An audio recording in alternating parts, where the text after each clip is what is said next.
안녕하세요. 안녕하세요. 네, 주영학교의 네. 이천수 목사입니다. 저는 이번에 내적 치유에 대한 강의를 하게 됐고요. 너무나 중요하죠. 저도 이제 사람들을 많이 만나는 작업들을 이제 해보면, 글쎄요, 저는 이제 좀 안목이 좀 좋은 편인데, 생각보다 그들이 갖고 있는 것보다 많이 활용을 못하고 살아가는 분들이 굉장히 많아요. 그러니까 재능도 많고, 하나님이 주신 가능성들도 굉장히 많은데, 그런 것들을 뭐 제가 볼 때는 30%도 제대로 활용하지 못하고 살아가지 않나, 이런 생각을 해봅니다. 근데 그런 것들을 좀 계속 이야기를 해보면서 또 케어하는 시간들을 가져보면서 결국 느끼는 건 그들이 살아오면서 여러 가지 경험들을 통해 자신을 너무 과소평가하는 부분들이 너무 많다. 또는 하나님이 주신 것들에 대해서 보지 못하고 그렇지 않은 전혀 다른 자신의 모습을 바라보며 사는 거예요. 그러다 보니까 하나님이 원래 그렇게 만드시지 않았는데 그렇지 않은 원래 만드셨던 부분들로 다시 살아가려면 굉장히 많은 시간이 필요해요. 거기에 절대적으로 있어야 될 게 뭐냐? 바로 오늘 수업해야 될 내적 치유입니다. 이 부분이 해결이 안 되면 결국엔 하나님은 원래 정말 뭐 스페셜하게 만드셨는데 별 볼 일 없는 사람처럼 느끼면서 살아가게 되는 거죠. 제가 그런 생각들을 해봤어요. 저도 이제 하나님 만나고 정말 많이 변했는데, 원래 지금 변한 이 모습이 하나님 만드셨을까? 아니면 하나님을 만나기 전 별로 쓸모 없었던 그 천수가 원래 하나님이 만드셨을까? 여러분 어떻게 생각하십니까? 변한 모습? 두 개 다 있지 않을까요? 일단 창세기를 보면은 좀 나와 있죠. 하나님이 우리를 딱 만드시고 하신 말씀이 있었어요. 보시기에 좋았다. 보시기에 좋았다. 잘 만드신. 근데 제가 하나님을 만나기 전에 다시 이야기하면 여러 가지 상처를 안고 그 상처로 인해서 좋지 않은 것들이 계속 쌓이고 그런 것들이 내 인생을, 내 삶을 망쳐놓는 그 모습은 별로 좋아 보이지 않았어요. 그리고 하나님을 만난 다음에 이제 제 안에 갖고 있었던 상처로부터 덕지 붙었던 것들을 털어내니까 그 다음부터 많은 사람들이 저를 보면서 참 보기 좋다라고 이야기합니다. 그러면 어떤 모습이 하나님께서 처음 만드셨을까? 라는 거죠. 어쩌면 지금 여러분들이 50년, 60년을 사셨는데도 불구하고 하나님이 처음 만드셨을 때 보기 참 좋았다라고 하는 그 모습을 한 번도 보지 못하고 5, 60년을 사셨을 수도 있어요. 그래서 하나님은 사실 너무나 많은 일들을 할 수 있도록 누구처럼? 예수님처럼 할 수 있도록 하나님께서 원하셨는데 이전에 좋지 않은 것들로부터 덕지 붙은 것 때문에 전혀 다른 모습으로 살아가게 되는 거죠. 그래서 우리가 하나님과 동역하기 위해서는 또 하나님께서 처음에 참 보기 좋았다라고 했을 때의 그 모습으로 회복하고 살려면 뭐가 필요한가? 기도도 필요하고 예배도 필요하지만 절대적으로 내적 치유가 필요하다라고 말씀드릴 수 있습니다. 자, 내적 치유 이야기를 해보면요, 가장 먼저 내적 상처에 대한 이야기를 좀 먼저 해보도록 하겠습니다. 내적 상처가 있으니까 치유를 해야 되는 것이겠죠. 내적 상처란 크게 세 가지를 좀 볼 수 있는데, 첫 번째가 상처란 감정, 두 번째가 관계의 장애, 아픔의 대물림에 대한 이야기를 잠깐 하고 갈게요. 자, 상처에 대해서 이렇게 보면 내적 그 상처가 뭐냐? 결국에는 여러 가지의 외부적인 요인, 때로는 내부적인 요인도 있겠죠. 기본적으로 외부적인 요인, 대부분 전문가들이 이야기하는 건 아동기 때, 유아기 때 많은 경험들을 하게 되는데 여기에서 적절하게 해소가 안 되는 거예요. 어릴 때니까. 그래서 이것들이 적절하게 해소되지 않음으로써 나타나는 여러 가지 문제들이 있죠. 그래서 그런 것들이 결국에는 방어기제라고 하죠.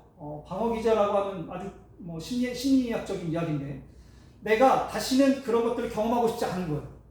뇌에는 편도체라고 하는 게 있습니다. 그것은 쉽게 얘기하면 공포를 관장하는 기관인데, 다시는 다치지 말아야지. 그래서 이전에 다쳤던 것들을 다시 반복하지 않기 위해서 하나님께서 심어놓으셨어요. 그래서 뜨거운 거 만지면 다음에 아이가 뜨거울까봐 안 만지는 거죠. 근데 이게 심리적으로 만들어지게 됐을 때 문제가 뭐냐면 방어기제가 만들어지는 거예요. 누구한테 상처받았어요? 나 저 사람이 이야기하지 않아야지. 얘기하려면 뒤로 물러나요. 왜요? 방어기제 하는 거예요. 나 상처받고 싶지 않아. 이런 것들이 과도하면 편도체에서 계속 사인을 보내는 거예요. 조심해. 사람 조심해. 그럼 대인기피죠. 이렇게 되는 거죠. 상처가 적절하게 해소되지 않으면 방어 기제 같은 것들이 만들어지게 됩니다. 그리고 감정이 왜곡이 되는 거죠. 슬픈데 안 슬퍼요. 아, 난 슬프지 않을 거야. 내가 기쁜데 나 별로 안 기뻐요. 또는 내가 지금 화나야 되는데 화나지 않고 그냥 웃고 있어요. 전혀 내가 갖고 있었던 감정하고는 다르게 내가 생각을 하고 다른 감정들이 자꾸 내 안에서 나타나는 거예요.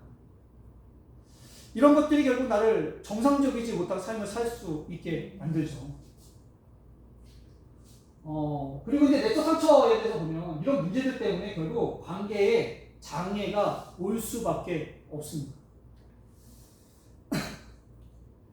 문제가 있는 사람들은 기본적으로 자기중심적이고 이기적이거든요. 그러니까 자기중심적이다, 이기적이다 라고 하면 뭐 그런 얘기 있죠. 그 혈액형, 혈액형 뭐야? A형이야, B형이야, C형은 없죠. A, B형이야 이렇게 이야기합니다. 근데 A형, B형, AB형 중에 유독 자기 혈액형의 프라이드를 갖고 있는 유형이 있어요. 뭔지 아시나요? B형. B형? A형은 자기 A형이라는 거 별로 안 줘요. A형이지? 아우 소심해. 이러니까 별로 안 줘요. AB형 이상한 사람 취급받으니까 AB형도 별로 안 줘요. B형에 대한 이야기는 이런 얘기합니다. B형은 어떤 사람이냐? 비인간적이고, 비사교적이고, B자 붙이면 다 맞는 거예요. 또 뭐 있어? 비배려적이고, 다 B예요, 다 B. 근데 B형은 스스로 B형인 걸 좋아해요. 근데 이 사람들이 대체적으로 이야기하는 게 뭐냐면 자기중심적이고 자기 이기적이고. 근데 그건 유형 때문이 아니고 실제로 가만히 들여다보면 그거는 피혈액형에 대한 문제보다는 사실 이전의 상처 때문에, 그리고 아까 이야기했던 방어 기제 때문에, 그리고 나도 모르게 내 안에 감정이 왜곡되어졌던 것들을 보여주고 싶지 않거나 들키고 싶지 않기 때문에, 그래서 이렇게 자리 잡히게 됩니다. 자기중심적이고 이기적인 모습.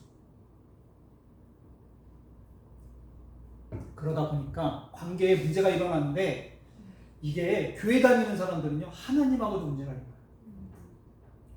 내적 치유하는 이런 그 세미나나 스쿨 같은 데에 이제 그 이야기를 좀 들어보면, 예전에도 저도 이제 내적 치유에 대한 강의를 좀 들었었어요. 세미나에 가서 이제 듣게 됐는데 거기에 그 강사가 그런 얘기를 하더라고요. 이전에 내적 치유를 했는데 한 자매가 기도를 하는데 하나님 아버지를 못 부른다. 하나님은 불러요. 예수님 불러요. 근데 아버지 이건 못해요. 아버지 못해요. 아버지 말을 못해요. 그래서 그 자매가 아버지 말을 못하는 부분들 때문에 이제 상담을 하게 됐는데, 이야기를 들어보니까 무슨 문제가 있었냐? 어렸을 때 아버지로부터 성폭행을 당한 경험이 있는 거예요.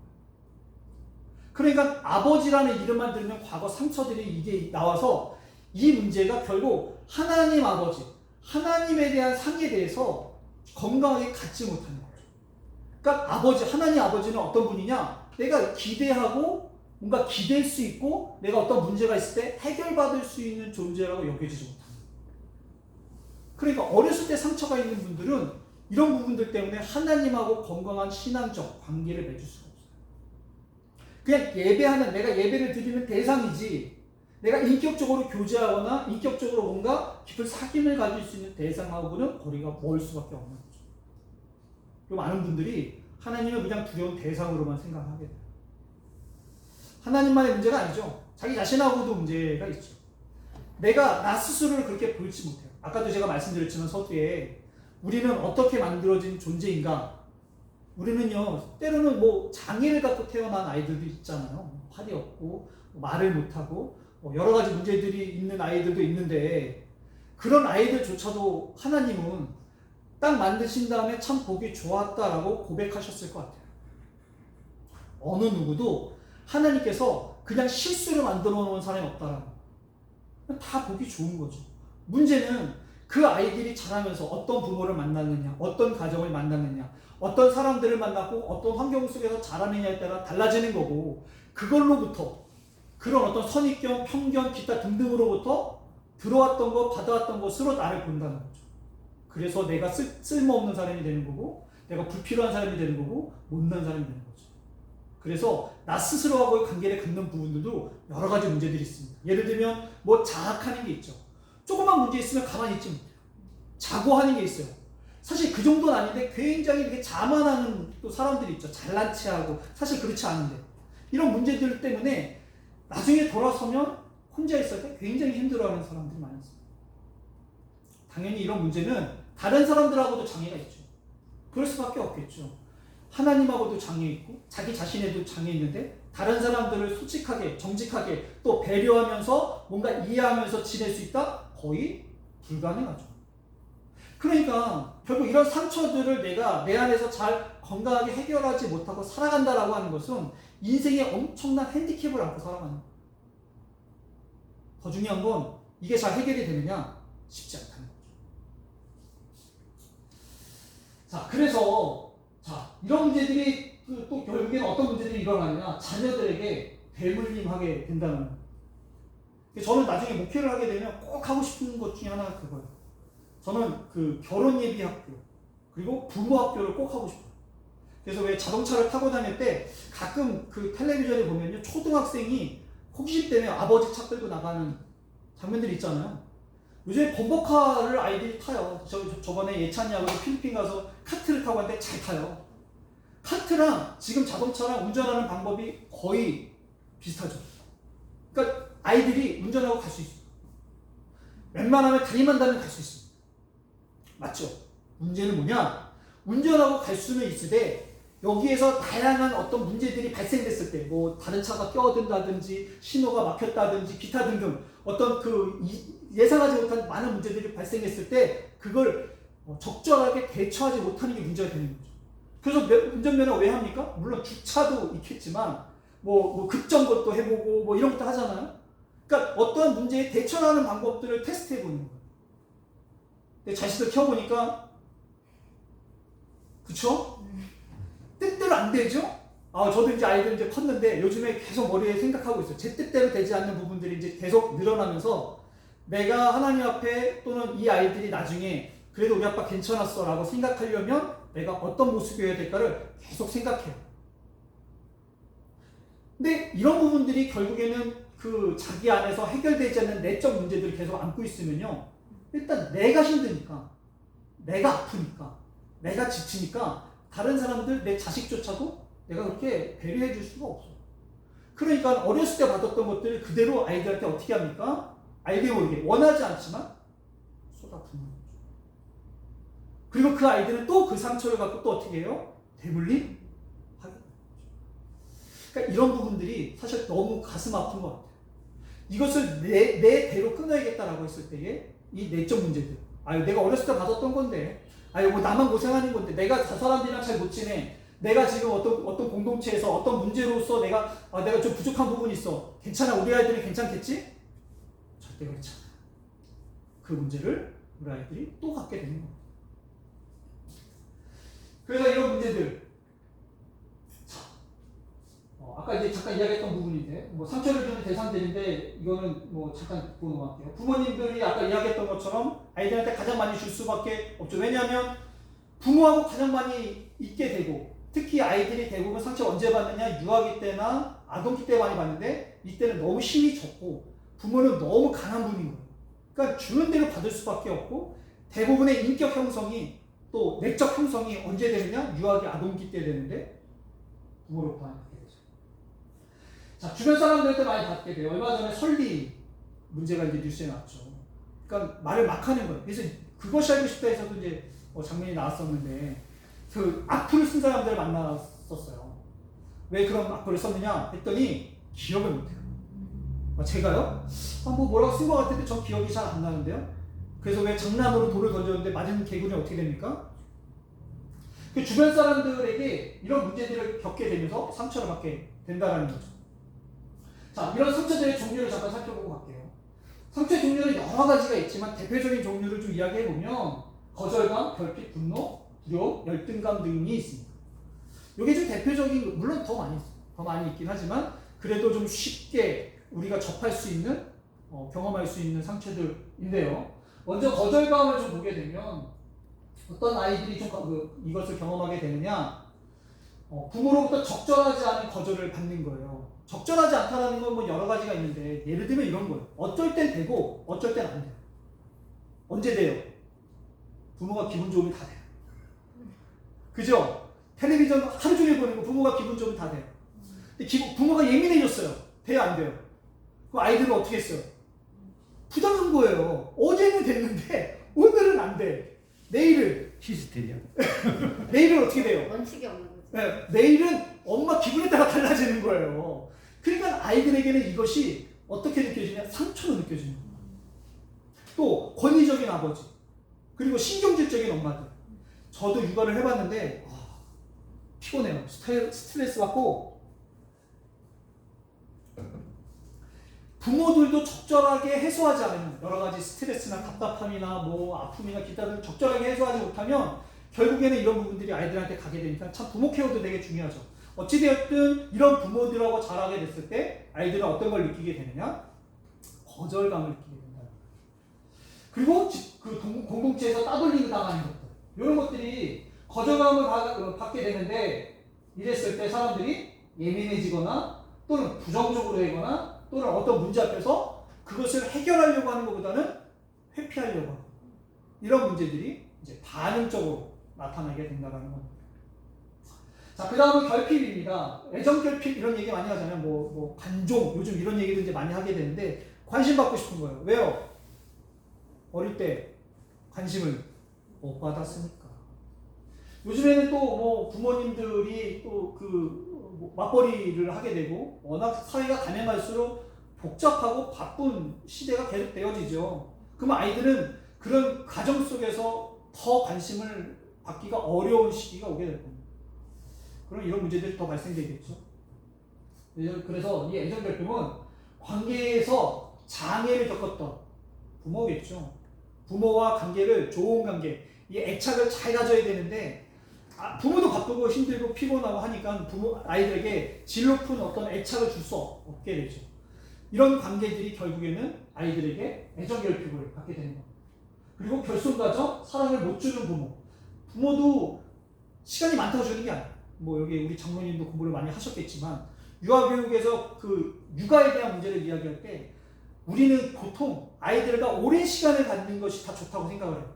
근데 오랜 시간을 가지면 좋겠지만 더 중요한 건 전문가들이 이야기하는 건 짧은 시간에도 밀도 있는 그 시간들이거든요. 그러니까 밀도 있는 시간이 얼마나 이 아이들에게 30분이든 1시간이든 이 아이가 만족할 수 있을 법한 시간을 갖게 하느냐. 무슨 소리야? 나는 분명히 아이들하고 같이 살았는데 무슨 소리야? 난 아이들한테 잘하려고 노력했는데 난 이것도 해주고 저것도 해줬는데 근데요 아이들이 저희도 이제 우리 아이들도 예찬이 예서가 있는데 가만히 보면 남자아이들은요 생각보다 뭐랄까 그 사랑을 받고 그거에 대해서 만족하는 것이 남자는 여자보다는 좀 그래도 좀 적은 것 같아요. 그러니까 예를 들어서 100인데 50만 줘도 남자는 난 괜찮은 것 같아 이렇게 생각을 할 수 있어요. 사람마다 다 다르죠. 근데 여자아이들은 특히 감정의 그릇이 커서 똑같이 50을 줬는데 이 아이는 난 별로 못 받은 것 같아 라고 생각할 수 있다는 거죠. 그러니까 나는 똑같이 줬어. 난 첫째도 50 주고 큰애도 50 줬어. 그러니까 이 아이들은 난 뭐 차별하자고 잘 준 거야. 근데 정말 잘하고 나와보니까 어떤 아이는 애정 결핍이 좀 있는 것 같고 이 아이는 없는 것 같아. 이런 거는 대부분 뭐냐면 감정 그릇이 큰 거예요. 그러니까 아이들의 성향을 내가 좀 파악을 해서 어떤 아이들은 좀 더 줘야 될지 어떤 아이들은 조금 덜 줘도 되는지 이게 파악이 되는 거예요. 나는 다 똑같이 줘야 돼. 나는 일관적이야. 아이들에 맞는 부모가 돼야죠. 그래서 내가 내 나름대로 잘한 것으로는 사실 아이들한테 합격점을 받기가 어려워요. 아이들한테 합격점을 받으려면 아이들에 맞는 부모여야 돼요. 그래서 사랑을 못 줬다 하기보다는 적절하게 적당히 주지 못했을 때 이 아이들은 이렇게 빈 느낌을 받는 거예요. 그리고 이런 아이들이 어떻게 되느냐? 집착하는 거죠. 여러 가지 음식의 집착, 사람의 집착, 어떤 거에 중독되거나 이런 것들을 경험하게 되는 거예요. 왜냐면 내가 계속 채워지지 않은 거에 대한 허전함이 계속 있거든요. 그리고 계속 시기하거나 경쟁하게 되는 거예요. 그래야 내가 더 관심받을 수 있을 거라고 생각이 자리가 잡혀서 이런 문제들이 발생하게 됩니다. 자, 분노. 부모님들이 요즘에 이제 이런 부모들이 이제 많이 있는데 부적절하게 대우를 하는 거예요. 예를 들면은 차별하는 거죠. 얘 아들이니까 이런 부분들이라든지 또는 어떤 작은 문제로 갑자기 욱욱 하는 분들 이런 분들이 이제 있을 수 있는데 이런 것들을 이제 경험하면서 자랐던 아이들은 보면 어떻게 되느냐 부모의 그런 모습을 보면서 자기도 모르게 닮아가는 거죠.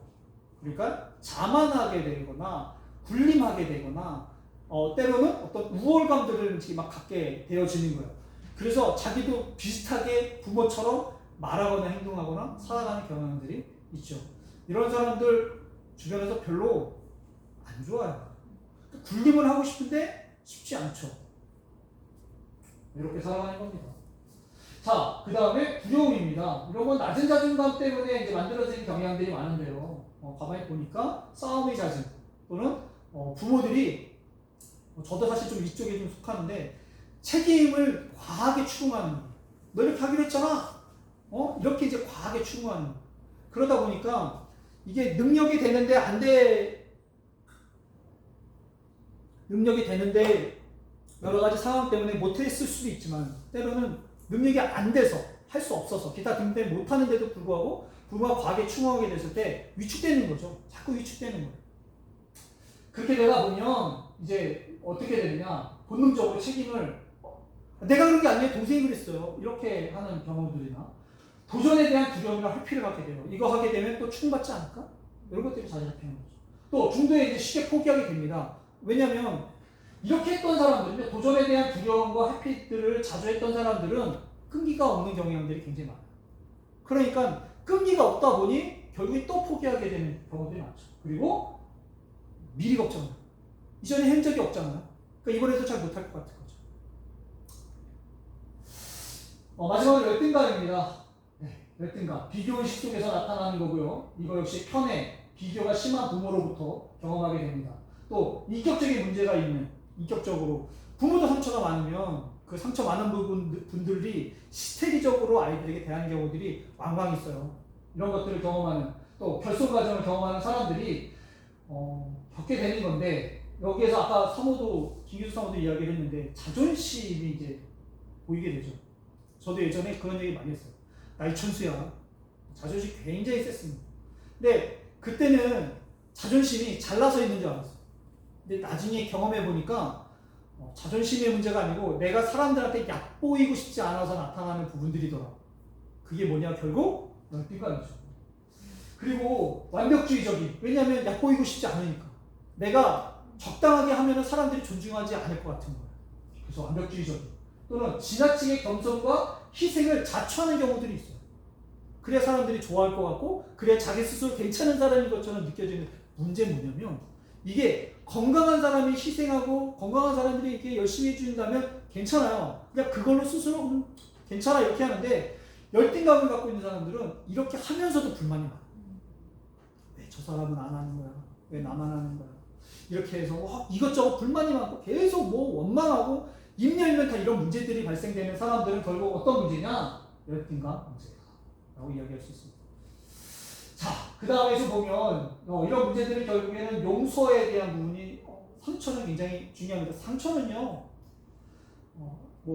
일부분 좀 자랐을 때 어린이 됐을 때는요 자기 스스로에게 받는 상처들도 있어요. 근데 아까도 말씀드렸지만 대부분의 상처가 언제 자리 잡히느냐 어릴 때 자리가 잡히죠. 어릴 때 자리가 잡히다 보니 또 약할 때 자리가 잡히다 보니 결국에는 타인들로부터 받게 되는 거예요.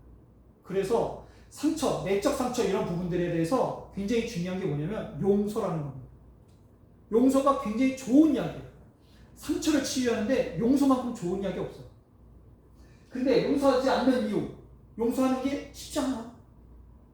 좋은 거 아는데도 쉽지 않아요. 그럼 왜 용서하지 않느냐? 잠깐 보면요. 첫 번째는요. 상처가 스스로 엄청 크다고 생각해요. 내가 얼마나 큰 상처를 받는데 내가 용서해? 이런 거 있잖아요. 그죠? 나 이번엔 용서 못해. 내가 이번에 큰 상처 받았어. 라고 생각하는 거예요. 스스로 그렇게 생각하는 거예요. 내가 이번에 큰 상처를 받았다고. 물론 그렇게 상처를 받았을 수도 있죠. 근데 그렇게 스스로를 주입시킬 필요는 없는 거예요. 어찌되었든 그게 크든 작든 스스로 그런 부분들 때문에 용서하지 않겠다고 이야기하는 겁니다. 두 번째는요. 교만한 거. 여러분 이 영화 뭔지 아십니까?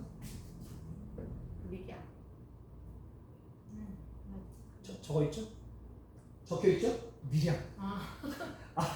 밀양이라는 영화. 전도연이 그때 주연으로 나왔고요. 한때 이 영화가 나왔을 때 교회에 굉장한 이슈가 됐었습니다. 왜냐하면 이 여자가 뭐 이런 얘기예요. 뭐 납치범이 있는데 전도연의 아이를 데려갔다가 이제 살해를 했죠. 그리고 감옥에 가서 지금 그 감옥에 가 있는 동안 전도연은 전도를 받아서 교회에서 이제 회심을 하게 됩니다.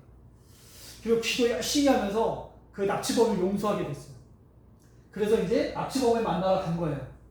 왜냐하면 내가 용서해 줍니다. 용서하기로 결정하고 간 거예요.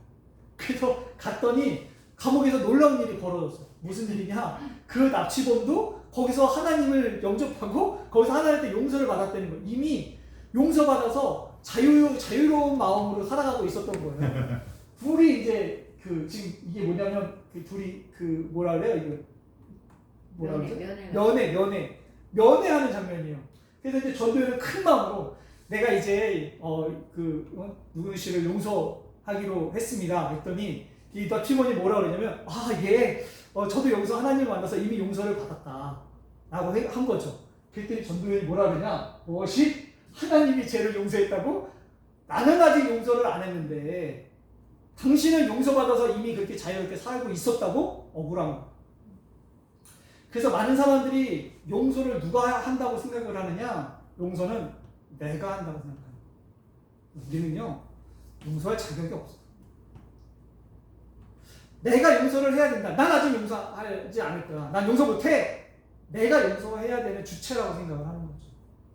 여기서 벗어나지 못하면 이 문제로부터 매어 살게 되어 있어요. 그래서 교만한 거예요. 여러분, 용서는요, 하나님이 하시는 겁니다. 내가 용서할 수 있는 자격이 없습니다. 나는 용서하는 데의 주체가 아니에요. 하나님이죠. 그래서 이 문제들이 실제로 많은 이슈가 돼가지고 많은 사람들, 저도 많이 질문을 들었어요. 그거 보셨어요? 어떻게 생각하세요? 그때 이제 전도사였으니까 어떻게 생각하세요? 제가 봤더니 아주 그냥 딱 심플하게 이야기하면 우리 성경 공부를 안 한 거예요. 성경 공부를 제대로 했으면 당신은 하나님께 용서를 받았어도 죄 지은 사람한테 가서 먼저 용서를 구하고 와야죠. 그죠? 그렇게 하지 않았던 거죠. 여기는 자기가 용서할 주체가 아닌데 스스로 용서하겠다고 이야기하는 거예요. 교만한 거죠. 둘 다 성경 공부를 안 해서 일어난 해프닝이다. 근데 성경 공부를 또 안 한 많은 그리스도인들이 맞아 우리가 문제네 라고 생각을 하는 거죠. 네, 그런 영화였습니다. 자, 그 다음에 보면 복수에 대한 문제인데요. 상처를 받았으니까 무슨 생각을 하느냐? 내가 용서하면 억울할 것 같은 거야. 그래서 뭐라고 생각하냐면 손해보는 느낌이야. 그래서 손해볼 것 같아서 용서 못하겠다는 거예요. 근데 사실 내가 용서 안 해도 그 사람 잘 살아요. 그거 아시나요? 내가 용서 안 해도 그 사람 잘 살아요. 근데 나 혼자 용서 안 하는 거예요. 내가 용서하면 나 혼자 손해보는 것 같아서. 그래서 꼭 뭔가 나도 비슷한 거라도 좀 해주고 싶은데 그게 안 되니까 용서를 못하겠다 라고 이야기하는 경우들입니다. 자, 그래서 우리가 용서에 대한 오해에 대해서 좀 생각을 해봐야 되는 부분이 있는데요. 자, 용서. 그래서 용서는 아까 이야기했지만 용서는 언제 해야 된다? 따끔한 맛을 보여주고 용서를 해야 된다. 나도 받았으니까 어느 정도는 돌려주고 용서해야지 라고 생각을 하는데, 링컨입니다. 유명한 이야기예요. 이거 책으로도 나온 건데, 링컨의 리더십에 대한 이야기예요. 사실 이런 리더십은 우리나라의 세종대왕도 이런 리더십을 사용했다고 이야기해요. 뭐냐면 자기의 그 라이벌 또는 어떤 자기에게 계속 이렇게 발목을 잡는 사람들, 그러니까 야당이죠, 야당 사람들을 품어서 그들과 함께 동역자로 가는 거예요. 그러니까 너 나한테 상처했지, 너 나 반대했지, 너 나 헌달했지? 두고 봐. 내가 대통령이니까, 내가 리더니까, 내가 왕이니까, 내가 이제 힘이 있으니까 내가 너한테 돌려줄까? 이러지 않고, 비록 그랬지만 내가 품어줄게, 같이 가자, 이렇게 한다는 거죠. 그래서 용서는 보복하고 가는 게 아니에요. 용서는요, 그거와 상관없이 품어주면서 가는 거예요. 자, 그 다음에 보면 용서는 조건적이다? 뭐뭐뭐 하면 용서하겠다. 너 나한테 사과하면 내가 용서할 거야. 너 나한테 먼저 잘하면 내가 너 용서할 거야. 너 나한테 이렇게 하면 내가 너 용서해 줄게. 라고 이야기하는데 그건요 그 사람이 무슨 생각을 하냐면 용서를 누구 위해서 한다고 생각해요? 그 사람을 위해서 한다고 생각해요. 근데 용서는요 누굴 위해서 하는 거예요? 나를 위해서 하는 거예요. 나를 위해서. 나를 위해서 용서를 잘 하는 게 유익이에요. 여러분 가만히 보세요. 용서 못하는 사람들이 힘들게 살아요? 용서 잘하는 사람들이 힘들게 살아요? 용서 못하는. 못하는 사람들이 힘들게 살아요. 상처는요 누구든지 받을 수 있어요. 우리가 섬에서 살지 않는 이상 우리가 사회에서 살면 자식들한테 상처 받죠? 네. 저도 벌써 받고 있는데 자식들한테 상처 받아요. 배우자들한테 상처 받죠? 네. 배우자들은 아니죠? 배우자 네. 들이면 안 되죠? 배우자에게 상처 받아요. 친구들한테도 받죠. 직장에 가면 받죠. 교회에서도 받죠. 속도원에게 받죠. 가는 곳마다 상처 줄 수 있는 사람들이 널려 있어요. 맞죠? 그렇기 때문에 결국에는 내가 잘 살고 편하게 살고 하나님이 만들어주신 목적에 맞게 살려면 용서를 잘해야 되는 거예요. 그러려면 용서를 누구 위해서 한다? 나를 위해서 한다는 걸 알고 있어야 됩니다. 자, 그 다음 보니까 용서는 감정적이다. 내가 용서할 마음이 아직 안 생겼어. 용서할 마음이 생기면 용서할게. 여러분 이건 그리스도적이지 않아요. 예수님도 십자가에 죽으실 때 저들이 하는 일을 모른다니까 용서해달라고 기도했죠. 스테반도 그렇게 기도했어요. 여러분 기독교는요 마음이 생겨서 기도하는 게 용서하는 게 아니에요. 여기 보면은 찰스턴 그 흑인교회 이야기입니다. 백인 우월주의자가 흑인 감리교회예요. 흑인 감리교회 가서 총을 난사해서 많은 사람들을 죽게 했죠.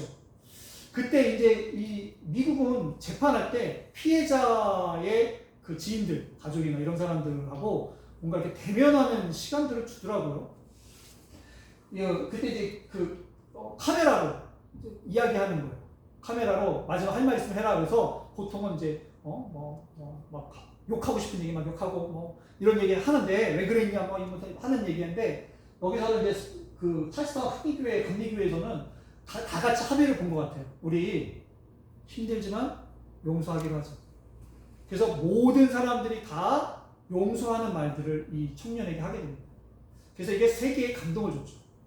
나는 아직도 마음이 아프지만 이게 하나님의 뜻이니까 용서할게. 용서는요 감정으로 하는 게 아니고 용서는 결정하는 거예요. 용서는 결정하는 거예요. 내가 결정한 순간부터 하나님을 의지하며 용서해 가기 시작하는 거예요. 감정이 있으니까 용서하는 것은 기독교적이지 않습니다. 자, 그 다음에 보니까 용서는 단번에 된다? 그렇지 않죠. 내가 용서하니까 그 다음 잘합니까? 그러면 아들 키우기, 딸 키우기 얼마나 편하겠어요? 아니잖아요. 그래서 베드로가 물어보죠. 한 7번 용서하면 되겠습니까? 그랬더니 뭐라 그래요, 예수님이? 7번을 70번까지라도 용서해라. 언제까지? forever. 영원히. 우리는 영원히 용서받은 자들입니다. 누구에게요? 하나님에게 영원히 용서받은 자들입니다. 그리고 우리가 앞으로도 살아가면서 하나님 앞에 여러 문제들과 죄를 지어가면서 살아가야 될 거예요.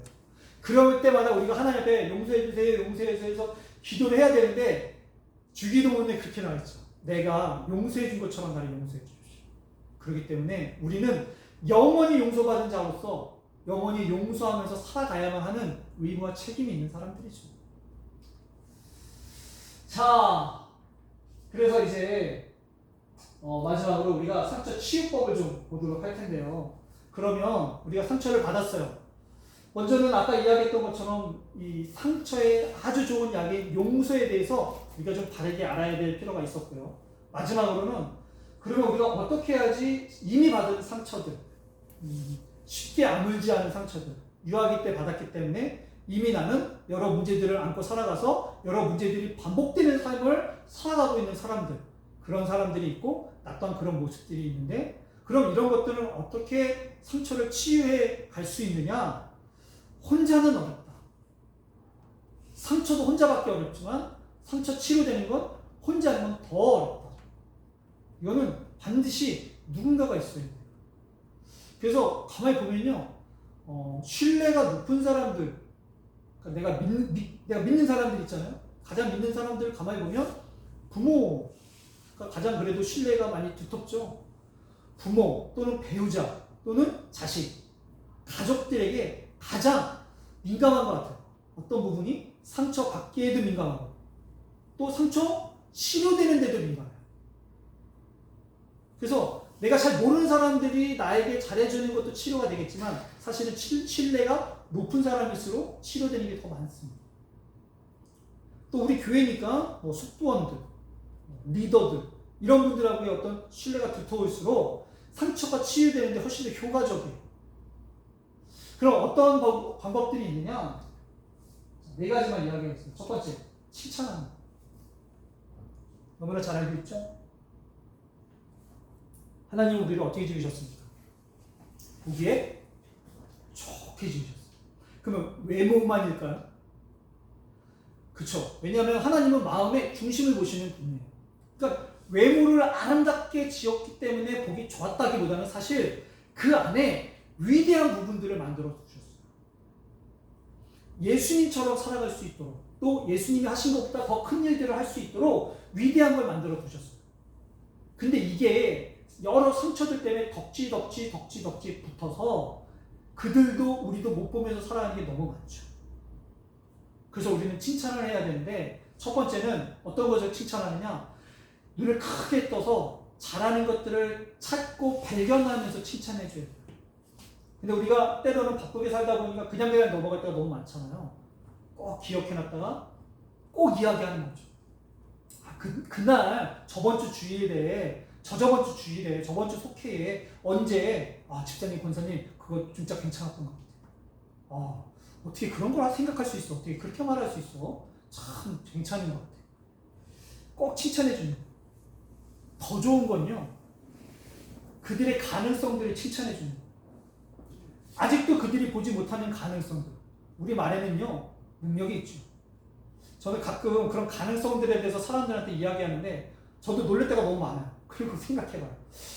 내가 말을 했기 때문에 변화된 걸까? 진짜로 변화될 걸 알고 내가 말했을까? 이게 되게 많아요.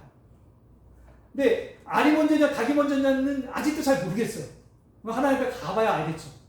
근데 분명한 건, 뭐 장로님도 여기 계시지만 제가 전혀 그렇게 살지 않을 것 같은 사람들에게 이야기를 해가지고 변한 사람들이 정말 예전부터 꽤 많았어요. 근데 이야기해요. 누구 집사님, 권사님, 누구 자매, 누구 청년, 당신은 이런 걸 갖고 있어요 라고 하면 제가요, 아유 이러면서 기분은 좋아. 제 말 무슨 뜻인지 이해되세요? 아유 아니에요, 저 못해요, 저 그래요 라고 하는데도 기분은 좋아요. 기분 좋아요. 그리고 한 번 더 보게 되고 생각하게 돼요. 내가 진짜 그런가? 내가 진짜 그런가? 그러면서 자기 자신이 좀 더 바뀌어가기 시작하는 거예요. 칭찬해 주는 거예요. 칭찬할 때 상처가 치유됩니다. 두 번째는 나누는 겁니다. 뭘 나누냐? 많은 것들을 나눌 수 있지만 특히 상처를 나누는 겁니다. 전 시간에 기술사모도 이야기했지만 내가 가지고 있던 상처들 말하기가 쉽지 않아요. 가만히 보면은 이렇게 상처가 심한 사람들은 세상에서 어떻게 이것을 해결하느냐? 대체적으로는요, 상담을 받으면서 치료를 합니다. 그래서 이 상담사는 내담자라고 하죠. 상담받는 사람. 상담사는 내담자에게 어떤 일을 하게 하냐면 그들이 갖고 있었던 상처, 쉽게 오픈하지 못하는 상처이거나 아니면 이미 잊어버렸던 상처까지도 다 얘기할 수 있도록 계속 도와주는 거예요. 이거를 전문 용어로 자기 탐색이라고 합니다. 자기 탐색을 계속하게 하는 거예요. 계속하게 하면서 그러고 보니까 제가 어렸을 때 부모로부터 이런 상처들이 있었어요. 그러고 보니까 제가 제 형에게, 제 배우자에게 이런 상처들이 있었네요. 이렇게 이런 것들을 오픈하기 시작하면서 치유의 시작이 됩니다. 저는 이런 것들이 교회 안에서, 속회 안에서 이루어지기를 정말 소망해요. 이런 상처들이 물론 부끄럽고 치부가 있는 거죠. 하지만 그럼에도 불구하고 내가 다른 사람으로 살고 싶다면 내가 가지고 있던 아픔과 상처를 오픈하는 데에서 훈련해야 돼요. 이게 쉽지 않거든요. 그리고 다른 사람들은 그런 부분들에 대해서 같이 아파하고 그런 부분들에 대해서 같이 기도해 줄 수 있어야 되는 거죠. 그래야 좀 더 쉽게 오픈할 수 있게 되겠죠. 아픔을 나누는 거예요. 세 번째는 사랑입니다. 사랑을 고백하는 겁니다. 당신은 사랑받기 위해 태어난 사랑을 이야기하는 거예요. 근데 첫 번째로는 사랑을 많이 들어야겠죠. 근데 이게 문제가 있는데 얘기해주는 사람이 없으면 들을 수가 없어요. 근데 가만히 교회를 보면요, 들으려고만 오지 얘기해 주려고 오는 사람들이 별로 없는 것 같아요. 그래서 사랑은요, 얘기해 주는 사람들이 많아요. 얘기해 주는 사람. 나 집사님 좋아하는 거 알지? 내가 집사님 많이 믿는 거 알지? 내가 집사님 많이 기대하는 거 알지? 내가 집사님 진짜 내가 소중하게 생각하는 거 알지? 말 안 하면 알아요, 몰라요? 눈빛만 보면 알 수 있잖아. 그거는 노래 가사 속에서 나오는 거예요. 실제로는 몰라요. 한 30년 넘게 사셨죠? 우리 장로님 권사님? 어떻게 아시나요? 눈빛만 보면? 몰라요. 우리 이은매 권사님은 몰라요. 우리 장로님은 모르세요. 우리 권사님은 아시죠? 네. 사실 별로 필요 없으신 것 같아요. 장로님, 말씀 안 하시면 모르죠? 난 몰라요. 몰라요. 나는 많이 했어요. 난 몰랐는데. 네. 많이 해주셔야 돼요. 애 셋 낳아서도 몰라 지금. 말 안 하면 몰라요. 그래서 우리는 이야기를 많이 해줄 수 있어야 돼요. 그래서 사실 교회가 들으려고 오는 사람들이 워낙 많으니까 좀 더 여유가 있는 사람들이 조금은 좀 과하게 많은 사람들에게 사랑 고백을 나누는 노력들이 있어야 될 것 같습니다. 마지막으로는 스킨십이에요. 아이들도 실제로 그런 실험들을 했었어요. 그러니까 심리학자가 어떤 실험을 했냐면 원숭이 2마리를 실험을 하는데 한 그 우리 안에는 밥만 우유만 줘요. 아무것도 없어요. 하나는 우유도 주지만 거기다 따뜻한 무언가를 넣어놨어요. 그러니까 아이가 포근하게 느낄 수 있게. 똑같이 우유는 똑같이 주고 포근함이 있느냐 없느냐 차이인데 이 새끼 원숭이가 나중에 자랐는데 한 달, 2달, 3달이 지나니까 크기가 달라져요. 포근함을 느끼나 그 원숭이가 훨씬 더 잘 자라요. 그리고 또 아이들도 또 테스트를 해봤어요. 이런 심리학자들이. 그러니까 고아원 같은데 스킨십을 좀 많이 안아주고 많이 다듬어주는 아이가 있고 일손이 이제 많이 바쁘다 보니까 몇 명 적은 인원이 많은 아이를 케어해준 데는 아무래도 많이 케어를 못 해주죠. 해보니까 이 아이들이 성장 속도가 다르고 또 이 아이들의 호기심이나 또 이 아이들이 어떤 문제로부터 그것을 대처하는 배고플 때 대처하고 배고플 때 뭔가 주면서 그것을 뭔가 이 아이를 위로해주고 격려해주는 것을 받아들이는 부분들을 다 테스트해봤더니 스킨십에 대한 영향이 굉장히 크다라는 것을 알게 됩니다. 커서는 다른가요? 똑같아요. 그래서 왜 그런 부분들 있잖아요. 힐링 캠프 이런 거 보면요. 거기서 반드시 중요하게 생각하는 부분이 바로 스킨십이에요. 안아주는 거. 사랑하는 사람들끼리 계속 안아주고 손잡아주고 이런 것도 굉장히 중요하게 생각하죠. 우리나라가 사실 이런 부분들이 좀 약하긴 한데 이게 약이다 라고 생각하고 부부들끼리 약이다 생각하고 속도원들끼리 약이다 생각하고 만나면 지금 코로나 때문에 좀 문제가 되긴 하겠지만 약이다 생각하고 이런 부분들을 우리가 좀 잘 활용을 한다면 우리 안에 많은 상처들이 이미 받았지만 하나님께서 처음 만들어 주셨던 것처럼 아름다운 모습으로 보기 좋은 모습으로 바뀌어가게 되지 않을까 생각해 봅니다. 여기까지인데요. 내적 상처요. 저는 참 성경 공부를 하면서 또 많은 사람들하고 대화하고 또 그들하고 이제 멘토링을 좀 해주면서 참 많이 느끼는 건 결국에는 상처가 발목을 잡고 있고 결국에는 상처가 케어되지 않으면 하나님께서 처음에 만드신 목적에 맞게 살아간다는 것은 불가능하다라는 생각을 끊임없이 해봅니다. 이런 부분들을 우리가 공부하면서 일단은 자가로 우리가 체크를 좀 할 수 있겠죠. 자가 체크를 하는 거. 내가 이런 문제들이 있구나. 내가 그래서 이랬구나. 그 다음에 이런 부분들을 이제 내가 어떤 부분이 필요한지, 어떻게 대처할 것인지 찾아야 돼. 혼자는 치료가 하기가 너무 힘들어요. 그래서 나한테 좀 더 이런 부분들을 해줄 수 있는 사람들이 있어야 되는 거고, 가능하다면 그게 속회에서 이루어진다면 더없이 높겠죠. 그래서 속회 때문에 건강해질 수 있는 상처도 사라지는 그런 주영광교회 속회가 앞으로 되어지기를 간절히 소망하면서 오늘 강의를 마치도록 하겠습니다. 수고하셨습니다.